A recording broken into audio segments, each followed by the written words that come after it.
Now I want you to imagine a big old steak in front of you. Now to me, that makes my mouth water instantly. I can't think of anything better than a big old hunk of meat in front of me. Now in today's world, that steak comes from a farm or such where the cows are raised for production. Now in the old days, I'm talking hundreds and hundreds of years ago, that steak was used as a form of survival. Man would have to go out and stalk down the prey just to survive. That steak could be the difference between surviving the winter and dying.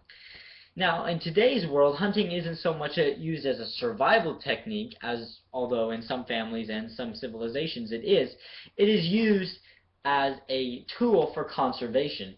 Now, what I mean by that is, hunting is used to slim down animal populations so that they are not able to overrun the ecosystems that they are in, and thus create disease and such in the animal populations. Now, first I'm going to talk about an organization who uses conservation techniques and some examples of that and the help that conservation helps within our own communities.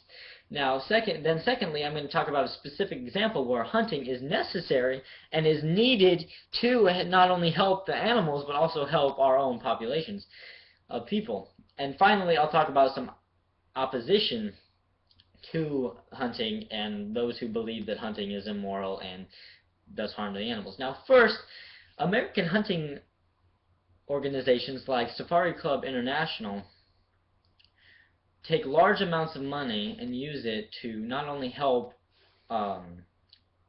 civilizations around the United States, but also around the world. Now, in 2012, February to be exact, Joseph Hosmer, SEI's president, made a speech to the International Conservation Caucus Foundation regarding SEI's efforts to use their conservation dollars to help ecosystems, specifically in Africa. Now, what he said was that SEI uses over $16 million to help regain African lion populations by not only feeding them, protecting them, but also, stopping them from poachers, which is a major problem. Now, not only does this sort of stimulus help the lion populations, but it also helps the communities in Africa who rely heavily on hunters coming in because they spend lots of money on, they basically pay the guys, and a lot of the times they can't bring the meat back, so they give the meat to the villages, and that is the only way the villages are actually able to survive. Now, as a more local standpoint, every year the Washington Department of Fish and Wildlife, also along with other states, gives out tags. Now, what happens with tags is, for example, let's say elk hunting. They give out 100 modern firearm elk tags, and people are put into like a lottery system where they're able to pull out a tag, and if you win the tag, then you can go hunt for elk. Whether you're successful or not, you have the tag, and that is basically the golden ticket to allow you to hunt. Now, I actually have a tag right here. Now, basically, all this is a little like license, if you will. Now, what it says is basically that you can hunt within a certain area an elk, and if you get it, you notch the little date on the side and see where you got it, and then the Washington Department of Fish and Wildlife holds this as records for migrating elk populations, and so that they can maintain a proper numbers. Now, not only do these tags help with migration efforts, but they also are very vital because hunters pay money for these tags, and that money goes towards conservation, to feed the elk, to protect the elk, to maintain their habitats. Now, secondly, I'd like to talk about an area where hunting is desperately needed and actually would help. Now, in Montana, the Muzzolene, which is the overall newspaper for Montana, talks about the rising issue in wolf populations. Now, these wolves were previously kept on the no hunting list because of low populations, but because they haven't been hunted, they've been able to flourish. Now, with this flourishment, they've been moving to states like Idaho, Washington, Oregon.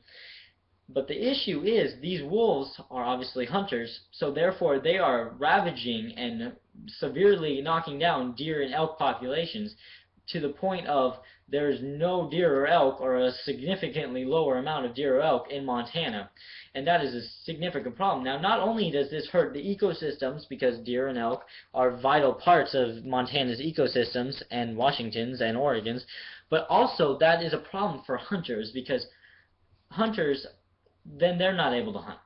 And thus no tags will be sold, thus no money will be able to be pumped back into the conservation efforts. So it's just kind of a snowball effect. Now, another issue with that is farmers. Now, these farmers have their livestock, obviously, and with rising wolf populations that are depleting deer and elk, they're looking for alternate food sources, which drives them to cattle, sheep, goats, and stuff. And that is a real problem, because that hurts Montana's economy. And so, as I said, this is just a big old snowball effect. So what the Mussolini is calling for, and Montana's Fish and Wildlife Service is calling for, is a renewed allowance on hunting of wolves. Now, what they're saying is a certain amount of tags be sold and allowed, and therefore then the wolf populations will be slimmed down, farmers will be able to regain their economy, and also deer and elk populations will be able to grow. Now, finally, I'd like to talk about opposition to hunting. Now, WildlifeOnline.com's owner, Marquise Baer, he talks about the immense strain that hunting puts on these animals, how the concept being stalked is a real issue and creates a psychological effect that means they're timid, afraid, and all around there. And also, another issue he brings up is that just because hunters don't have tags doesn't mean they're not hunting. Now, this is a major problem that the Fish and Wildlife Service have been trying to get rid of. And also, another thing is the poor shot, if you will, how animals are being injured and maimed to the point where they're not able to survive and likely die, and therefore the meat's wasted, their ecosystem health is wasted, and it's just an all-around problem. So, as you can see, there's kind of a mixed debate on whether the conservation efforts are clear and how it helps, but also there's that kind of risk that forms that these animals are being maimed and hurt and psychologically distressed. Now, as you can see, there's a wide variety of ways that hunting conservation helps ecosystems and people.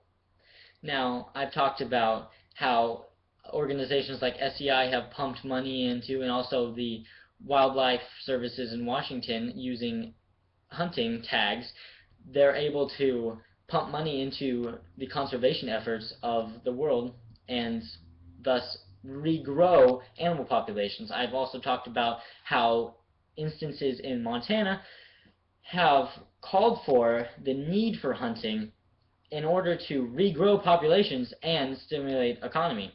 And finally, I talked about the alternate side of this issue and how it is the emotional strain and the physical strain it puts on these animals. So as you can see, there's a lot of give and take that we have to see here. But ask yourself this: which is more important, a little emotional strain on animals or protecting the animals? It's widely ranged, but as you can see, it's a prominent topic, and hunting has been around forever, and it's worked so far, so why not keep it going?